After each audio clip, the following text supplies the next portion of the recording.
certified dementia practitioner Nicole Shute is with us in the studio today to talk about CareStory and the support they provide for caregivers and patients. You're connected with the Heart of Hospice. I'm Helen Bauer, here with Jerry Fenter. Whether you're a family caregiver or an end-of-life professional, we're here to enhance your hospice experience by connecting you with information you can use about end-of-life care.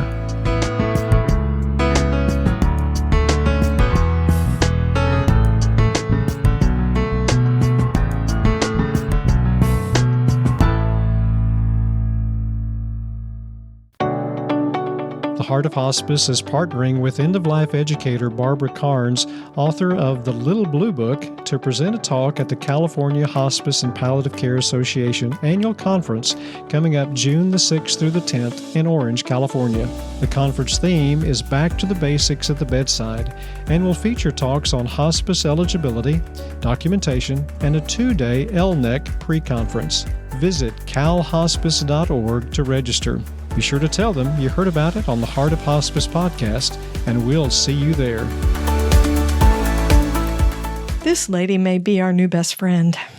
I think so. And she is just warm, joyful spirit. I really like her personality, her attitude, and she's got a great story. That's what I was going to say. You took my words. Well, there you go. And it's called CareStory. CareStory. Okay, everybody knows how much I like stories. I love to hear people's stories. I want people to tell me their stories. And here is this organization called CareStory that's all about capturing people's stories. I love this. I know. It's awesome. Awesome. So Nicole was born in Nova Scotia. That's part of her story. We don't usually share stuff like that, but it's part of her story. She works in sales for CareStory, but she has a degree in the written word in education and psychology. She is an expert communicator. I will vouch for that. Absolutely. And she is also a certified dementia practitioner, a CDP, because she has also, as part of her life story, Alzheimer's and dementia in her family. And so this is an important work for her. So in her story today, she's going to tell you about CareStory and what CareStory does to capture and document the life story of anyone, really. So we're going to let her tell more about what CareStory can do and the mission and the purpose of CareStory. So here's our conversation with Nicole Shute of CareStory.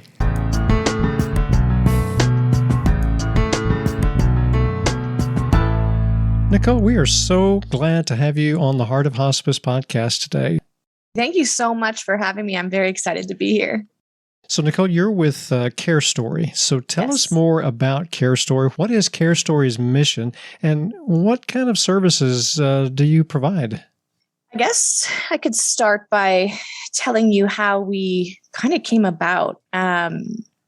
So we have a co-founder. His name is Philip Black, and his grandmother volunteered at this really big senior living community up until I think she was 87 years old when she finally retired. So right.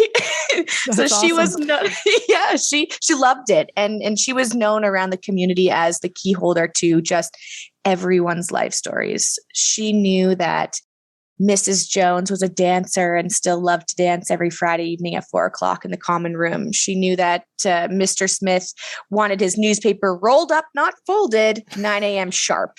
She knew all those little things. And so when she retired, she passed down all that information to her grandson, Philip. And there were about hundreds of residents. And this was a very big community. So he kind of took her place. And his father-in-law is currently a resident there. And he was visiting, I think it was 2018, I believe he was visiting. And he heard a commotion out in the hall. And he went out to see what was going on. And it was a resident who he knew quite well through storytelling. And he had dementia.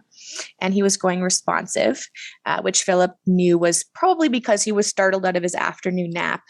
And there was a new PSW there that was trying to de-escalate the situation. And it wasn't quite going well. And Philip was like, okay, these times I remember, okay, his wife usually sings to him in these times. So she wasn't there. So he ran, he got her on the phone, he put her on speakerphone, and everything kind of settled down a little bit. So that situation really stuck with him. Because he said, when my father-in-law first came to the community, of course we write or we give pages of personalized information, but where do these go? Is it in the binder in the back? Is it in a chart that only nurses have access to? All of this information that my grandmother gathered over the years, I have it in my head, but how can I allow everyone to have access to it? Volunteers, diet to everyone, and quickly at that, because sometimes you need some of this information quickly. So he met a CEO, Bill Dye. He was doing some virtual reality programs at the community, and they had a conversation, and Bill ran with it, and so CareStory is really a platform for families to capture the essence of their loved one, care preferences, life stories, who they really are, so that care staff can scan a QR code and have all that information to improve empathy and deliver that person-centered care. That is awesome. That is so cool that they're doing that. I am always an advocate for people to tell their story. Yeah. Yeah, that's always really important to me, for people to tell their story. And I will, ask people to tell me their story, and they're like, my story is not that interesting. I'm like, oh, everybody's story is interesting. You just have to, tell it to us before we can, really know what your story is all about. So this is actually happening in most facilities. Is that right? Or facilities that you're using CareStory, they're actually capturing the patient's story then, their life history in some ways then. Yeah, it can be in long-term care communities, but it can also be at home.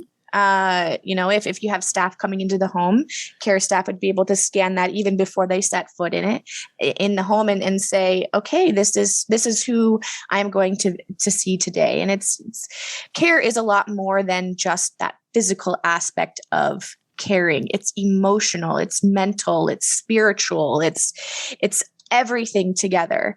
So yeah, it can be in communities, it can be in homes, it can be really wherever. We actually have a bracelet even. So your story can go on the go with you anywhere you want to be. So it's been a lot of fun exploring where this kind of thing would be useful. And you're right. Storytelling is so important, and everyone has a story to tell, and everyone's story is interesting. You just have to start writing it.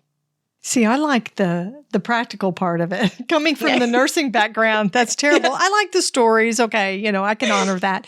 But I also like the fact that, so when you have a new care staff member, a new staff member or a new caregiver or hired caregiver that's either coming into the home or working in a long-term care facility that is getting to know a patient, you don't have to tell the story 15 different times. Right. Or maybe the patient isn't even capable of telling the story, and the family member's not available to retell the story and say, hey, his favorite thing was music this time of day. When he starts to escalate, you can sing to him, or his wife will sing to him. But they come in equipped with that tool already, with that piece of information. And I think that really enhances the quality of care. I was having a conversation with an executive director one time, and she said that one of her residents would often get really agitated and upset around 4 p.m. and try to leave the community because she felt like, okay, I got to go pick up the kids. I got to get dinner ready. And so before we had the conversation about CareStory, she kind of was a little bit ahead of the game, and she had this woman's son record a video, say, hey, Mom, we're good. We're home. We ate dinner. Please stay there. Enjoy your evening. I'll see you tomorrow. And there is that aspect of CareStory where you can post that, so instead of trying to reach a family member or a loved one, here's the video already pre-recorded, ready for you when you need it. I love that. Yeah, that's awesome. So you had mentioned a QR code. So everybody's got phones nowadays, So being able to just snap that QR code, that will take them to that person's CareStory? Is that the way that works? Yeah, that's right. Well, you have an option to make it a public profile or not. So if you do want to make it a public profile, anyone can have access to it, even people that are coming to visit their loved ones, which some people don't necessarily want. So we have an app to download, and all the care staff or volunteers or whoever would have the credentials and be able to scan it with the app. And yeah, it pulls up the profile right away and you can see everything that you need. So that's really good for family members. You don't have to have an additional piece of equipment. Same thing for a hired caregiver. Like you were saying, Jerry, almost everybody has a smartphone these days. Yep. That way, you don't have to have an iPad. You don't have to have any kind of special piece of equipment. Everybody has access to it. And it's all you have to do is have internet access, which is awesome. Yes. Yeah, that's right. Super awesome. What other features does CareStory have that helps to keep the caregiver and the family members connected? I'll tell you a little bit about my grandfather. I created a profile. He has long passed since before I started CareStory, but I still created a profile for him. And one of the features that I really liked about that is, he born and raised in East Coast Canada, but he has family in Alabama. He has family all across Canada, and you can't always be there all the time. You can't fly, but you do want to know how they're doing. And it's not the same as calling up and saying, hey, how's my brother doing? How's my mother doing? How's my father doing? Oh yeah, great. Sometimes you just need to see it. So there is a video messages section where family members can upload videos and say, hey, it's your grandson's first day of school. Wave, say hi to grandpa. And then also, care staff can actually take videos and upload it for the family to see. Had a great day. We went for a walk in the garden, found a ripe potato. We're going to make some pasta later. So things like that for the family to really, you can download the videos and have those and say, okay, I'm at peace knowing he does have somebody that really puts up with his cranky, attitude sometimes, or really takes the time to help him enjoy his new chapter in his new community, or being at home without, mom or something like that. Mm-hmm.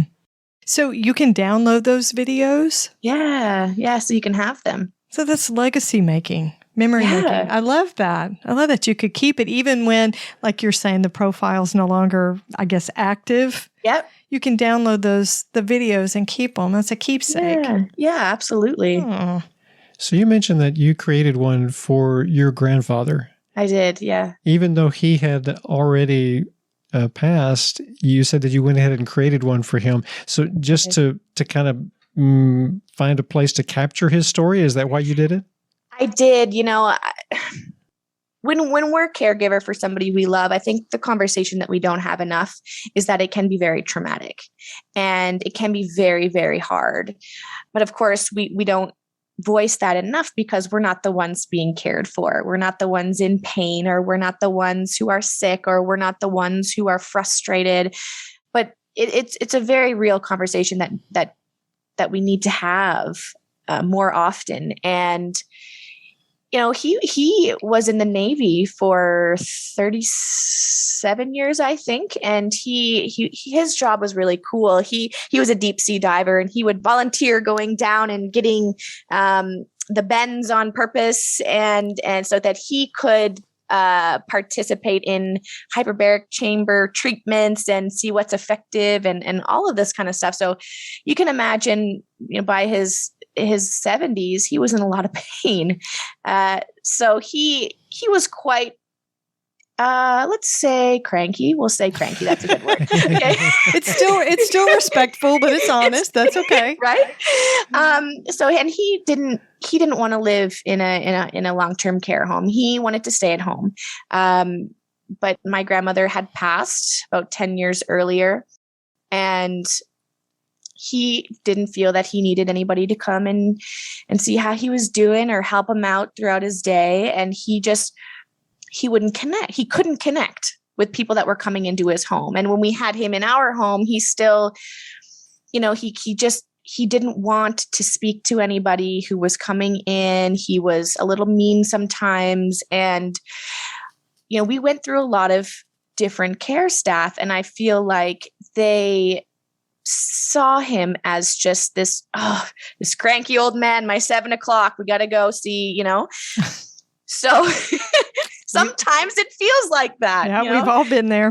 Sometimes it really feels like that.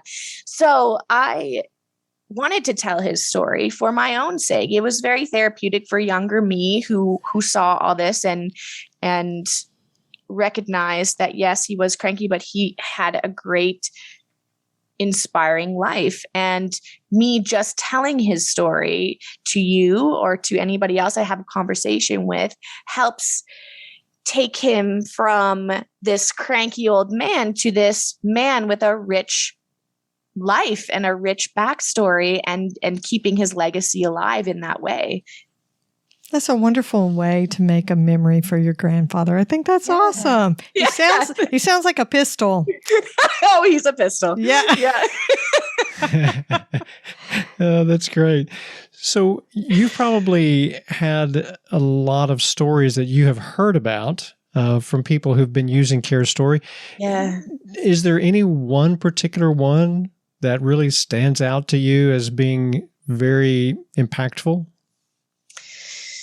There are a couple, but I think one of them would be this gentleman who lost his wife, and he was living at home alone.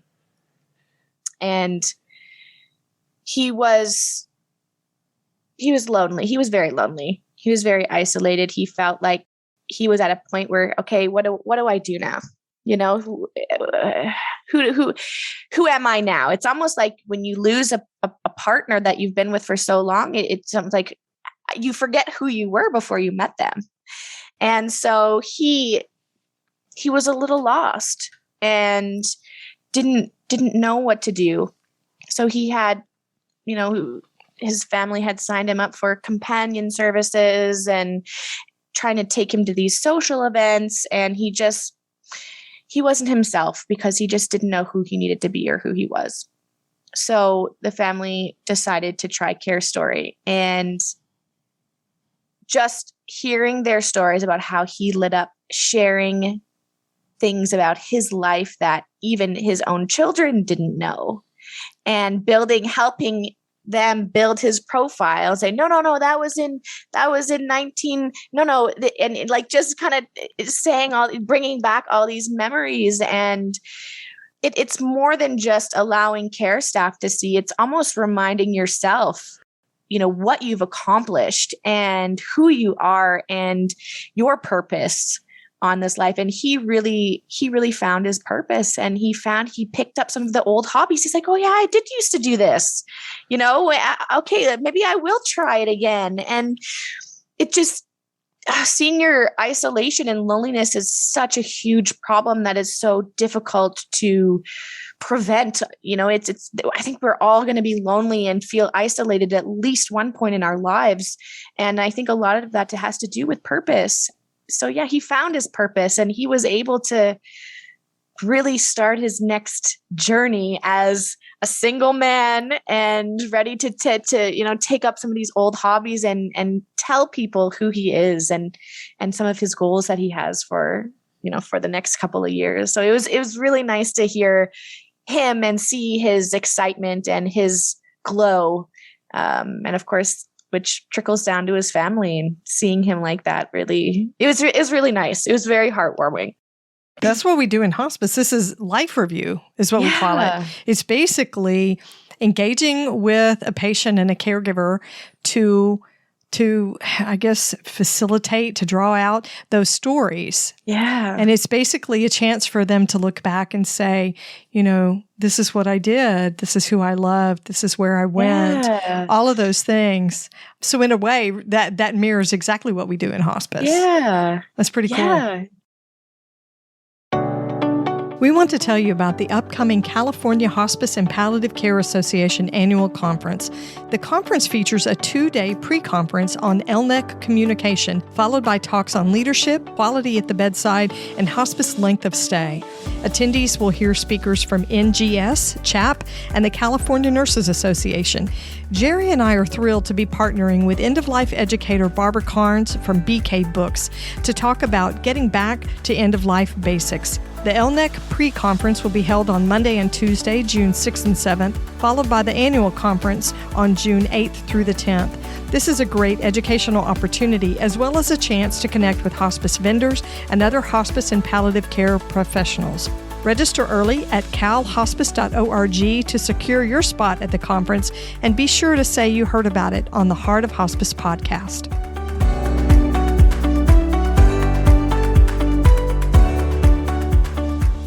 So let me ask you, is it possible to upload pictures into CareStory? Yeah, so we have a chronological timeline that you can upload pictures and videos as well.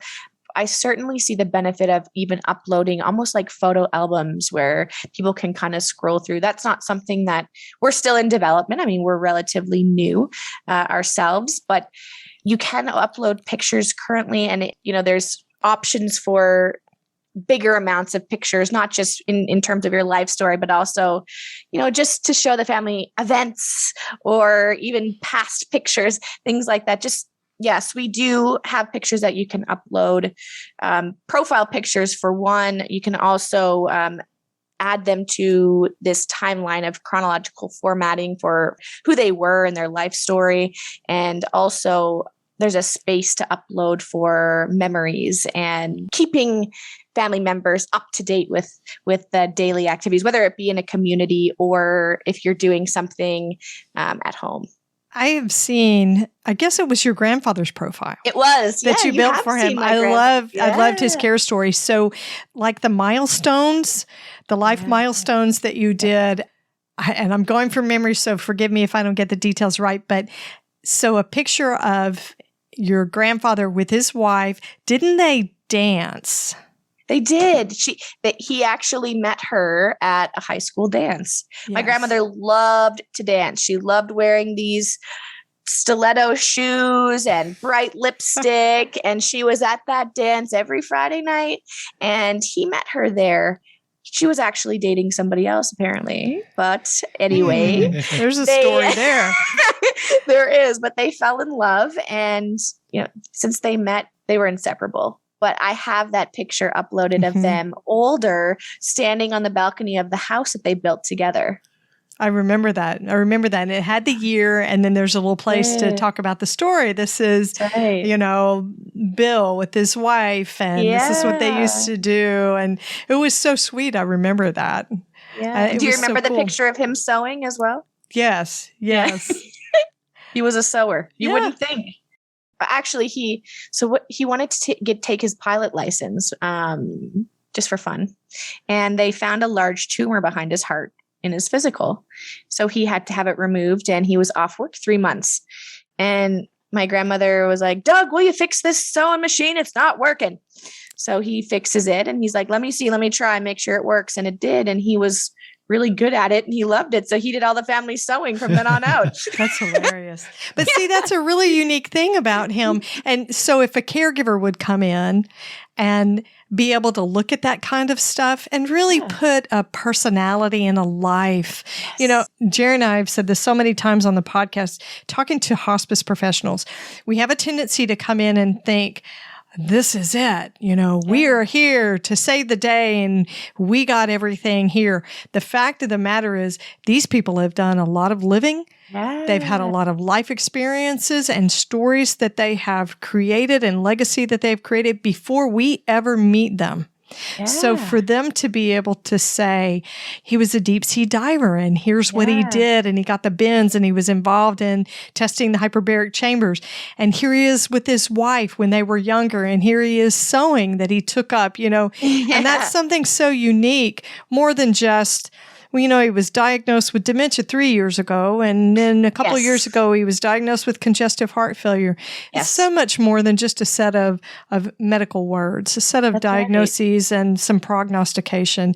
It's the personhood. That needs to be my new word. The personhood. I like that word. Yeah. Personhood. I love that CareStory is able to capture that. That's really pretty cool. Yeah, it brings back the person who is being cared for, because this is their story, and that's the really unique thing about it. So you mentioned earlier, Nicole, that people sometimes get isolated. Yeah. And it seems like the pandemic has created a lot of isolation for people. Not quite as much now. I mean, we're in early 2022, and hopefully a lot of the virus has begun to diminish, but we know that early on the pandemic created some isolation issues for many of us. So did the pandemic in any way create more engagement with CareStory, or how did the pandemic affect the people's engagement with CareStory? Well, funny story, we actually launched 2 months before the pandemic. We launched December 2019. So So in a lot of ways, CareStory helped, especially when there was those lockdowns, and the community that we piloted with, staff was very, very exhausted, going and doing all these FaceTime, then these Skype, and it was really tricky because you can't just call and reach your family member. You got to book a time, and it was very difficult. Right. So with the video messages, they used it to kind of communicate back and forth, which really, really helped keep that connection with family members. At the same time, though, because we were so new and having conversations with communities and with other companies in home care, especially in communities, they're like, this would be wonderful to have, but we're trying to just survive right now. There is no time, and there is no room for implementing anything new, because we got new policies and new everything that's implemented every day. It was really, everyone was just trying to survive and get through it. And in many ways, now that things are, I don't even want to say getting better yet, but things are, it's what, year 2 of the pandemic. And we're kind of starting to learn a little bit more about what's missing, what we need. And there's a little bit more breathing room than March 2020. Yeah, it's almost not just as something that is useful for the pandemic, but we've seen a lot of people saying that we need to implement now, almost in a way, a proactive measure, because especially in long-term care communities or other buildings, it's not just the risk of COVID that will lock everyone down. There's a lot of different things that can cause outbreak, a lot of different illnesses that can cause outbreak that would temporarily have that feeling of isolation. Well, and I think the staff in those facilities was very isolated as well. Yeah, absolutely. I was reading an article the other day that we're talking about, they're talking about, what did they call it, Jerry? The Great Resignation, where they have so many nursing professionals getting out of the nursing profession. And a lot of those folks are, in the United States, they're LVNs or LPNs, licensed vocational nurses. And those are the folks that staff our facilities most of the time. Yes. Because of this total lockdown, no visitation. So it didn't just isolate their residents, it isolated the staff too. So if you're talking about CareStory having this ability to basically connect all these remote caregivers into a tiny little caregiving unit that's in a facility, what an advantage for those hired caregivers that are working, the staff that are working there. Yeah, absolutely. Yeah, no family coming in and out. So no trading of stories or hearing these little idiosyncrasies or the life review stories that a patient's family might share. Right. But being able to go into CareStory and accessing all of that. And there's a messaging feature too, isn't there? There is. Yep. Messaging for families and call requests, a lot of the admin side of things. But a lot of the time, especially during the pandemic, caregivers were resident family members. They had to be, and so knowing some of this information and knowing how, even in memory care, knowing past traumas and triggers and experiences that could very well affect present day care is crucial, because nobody can care for a loved one better than their family members. So here is an opportunity for you to have that information that you need to care for my loved one, similar to a family member, as if you were a family member. Oh, now see, I think we could close the interview right there. To care beautiful. for a family member, to care for a patient as if you were a family member. I think that's a wonderful, deep acknowledgement of the relationship that hired caregivers have with their clients. I can see such a benefit from CareStory in many, many ways.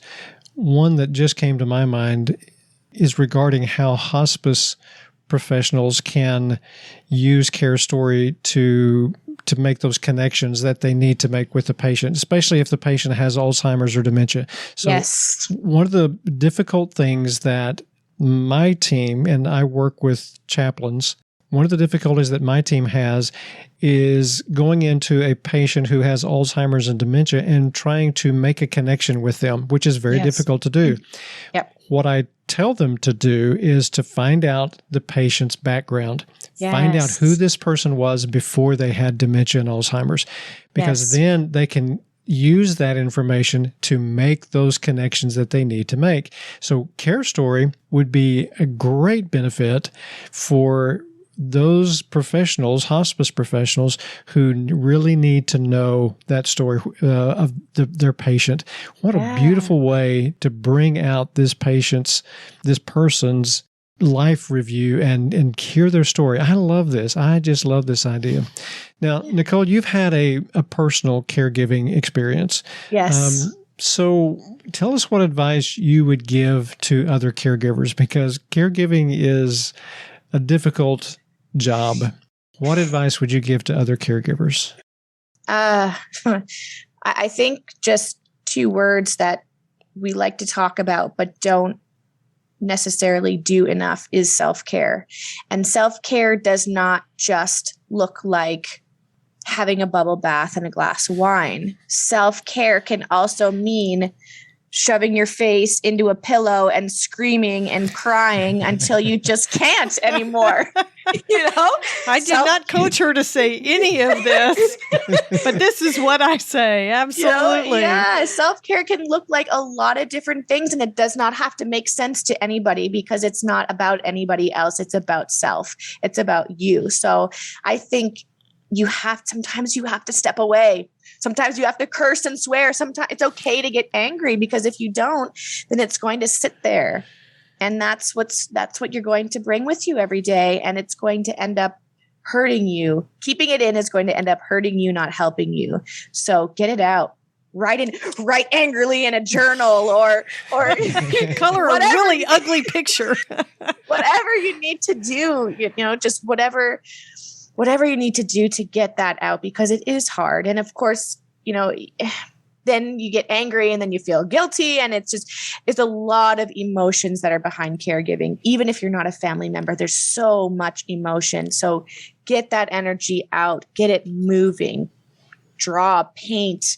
I'm not very artistic in that way of painting and drawing. I draw a really good stick figure, but sometimes you just have to put that pencil or pen to paper and see what comes out, and get it flowing. That would be my advice. I heard on a podcast not too long ago that somebody said self-care is patient care. Self-care is patient care. What did they say? So when you're taking care of yourself, you're actually also taking care of your loved one. You are. They also said, self-care is child care. Yes. It all goes back to that. It's been overused, put your oxygen mask on first so that you can help the person next to you. But I think that's absolutely true. It's very interesting that you said childcare, because the first thing that came to my mind when you said that was your own inner child and nurturing that inner child. And perhaps, especially if you're caring for a parent, I think it's important to check in with that inner child and see, because that inner child might be really scared. Sure. Because when your parent is sick or when your parent is getting old, it's very scary. So kind of checking in and caring for that child and saying to your younger self, hey, we're good. I'll take care of you. I'll let you color this book, or I'll let you whatever. It's okay to be feeling this way. I think that is also very important. A very important aspect of self-care that isn't always talked about. That's good. That's really good. I love this conversation, Nicole. Yeah, this is me great. too. She's awesome. She is awesome. Okay, so tell our listeners how to connect with CareStory and get a CareStory account started. Sure. Well, I mean, I'm all for virtual coffees. I love connecting with people, and I'm not the type of person to say, just go on our website and say, well, yes, you can go on our website. It's www.carestory.ca, but reach out to me. My email is Nicole, NICOLE.s@carestory.ca. You can email me. You can certainly give my phone number a call, 647-933-1148. But I'd love to have a virtual coffee. Email me. Let's set something up and tell me a little bit about your story, and I'll tell you a little bit about mine. And I can share with you my grandfather's story, my grandfather's profile, and we can get you started on your own for yourself or your loved ones. And if not, it would just be still wonderful to connect with you and to learn from you, because we all learn from each other's stories and from each other's life past experiences.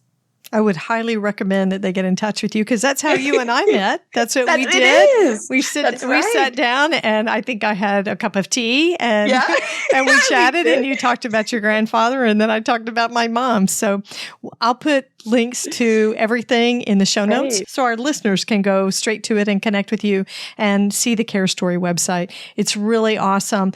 We would encourage you to connect with Nicole. Oh, thank you. That would be wonderful. Looking forward to meeting people.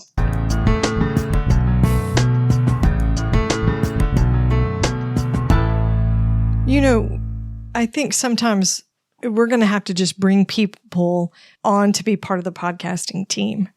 We have these interviews where they're just wonderful people. Nicole is one of those people in the work that they're doing. And it's more than just a job for her. You can see that it's a work of the heart. Yes, definitely. Right. So, Nicole, you're hired here at the podcast. We'll pay you twice what I earn.